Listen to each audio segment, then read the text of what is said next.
Salam alaikum.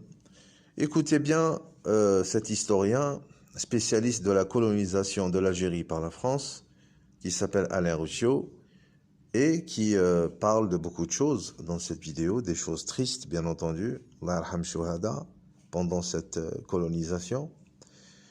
Mais aussi, il confirme ce qu'a dit Michel Apathy, qu'on soutient bien sûr, concernant sa comparaison avec les nazis.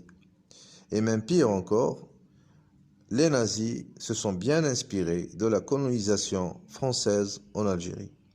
Donc écoutez et partagez s'il vous plaît. Portés comme des nazis en Algérie. Et effectivement, même moi qui travaille depuis pas mal d'années sur les exactions coloniales et sur les violences coloniales, j'ai parfois été effrayé de constater combien elles avaient été généralisées et que la population civile, je ne parle pas seulement des combattants d'Abdelkader ou du Bey Ahmed qui lui combattait à l'Est, mais je ne parle pas seulement des combattants, mais des populations civiles ont été véritablement dans certaines régions éradiquées ou expulsées, et avec au bout du chemin la mort par la faim, quoi.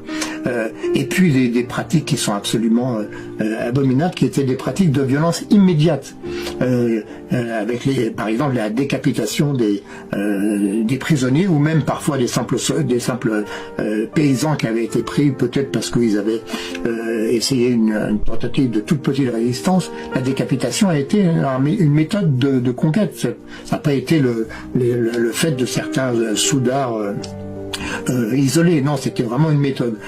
Les enfumades, il se trouve que on connaît un petit peu ce sujet parce que les enfumades de Dara ont été bien documentées, y compris à l'époque d'ailleurs. Je me suis appuyé sur beaucoup de documents d'époque. À l'époque, les Français qui voulaient savoir pouvaient savoir. Et puis l'usage des razzias, par exemple, les razzias qui là vraiment concernaient toute la population algérienne. Je pense que toute la population rurale, en tout cas, c'est-à-dire 95% de la population algérienne de l'époque, a subi les razzias. Le razzia, c'est quoi? C'est tout simplement une colonne armée qui arrive près d'un village ou près d'un campement d'une tribu et qui prend tout.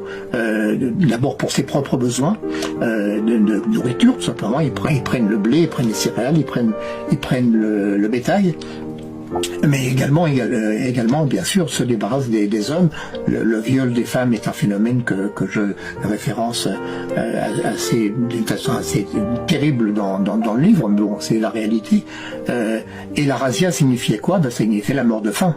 Les soldats non seulement prenaient ce qui existait, mais mettaient le feu à ce qu'ils ne pouvaient pas emporter avec eux, en particulier les silos. Et donc la mort par la faim a été consubstantielle à la conquête. Ce n'était pas un phénomène isolé. La mort par la faim a concerné des centaines de milliers d'Algériens, également par la maladie.